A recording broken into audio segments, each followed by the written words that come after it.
Já está quase luna que é período de carnaval a culminar em Buenos Islas. Pero que tu vai ter flat bomb, trailer, mais chamados vista a ruta de carnaval. Aqui está a Avenida Emílio Cruz, cerca de rotonda que está 30, se você vai Vanderland ou você vai para Wilhelmina Straat. Que tu vai depois de maneira sindical, quase luna, que tu vai flat bomb, trailer aqui, de caminho, que tu mais chamados vista mesmo. E na sua casa que é um parte de a serra também. Não conheci se caminho que está aqui está terreno privado, sim ou não.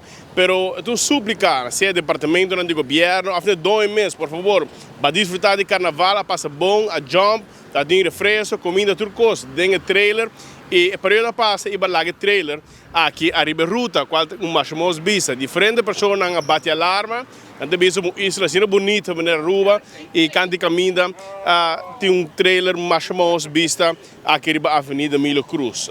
Também para o que trata trailer parte para dentro, também nós mira com tem trape, diferentes stoelen ainda qualquer atrás, planking pues sul plastic stoel também de hero com que tu vai ter trailer e se bola que não te vira hasta tipo de hogar para dicto ng ambulante of esta quando tem dacre para hogar para vir assim na fechoria aqui dentro trailer arriba Avenida Emílio Cruz. Pois aqui mais bem uma chamada para ser dono of governo para passar ter vista arriba Avenida Emílio Cruz, depois que caso luna acaba o carnaval culminar, que tu vai ter trailer mais famoso vista arriba ruta e pueblo, diferente automobilista chama que te deseja de mir cambio e espero que não por quitte fora caminho arriba Avenida Emílio Cruz. Que Andrés Men, nome do Brian Coleman para 24horas.com, não está aí para mim de notícia.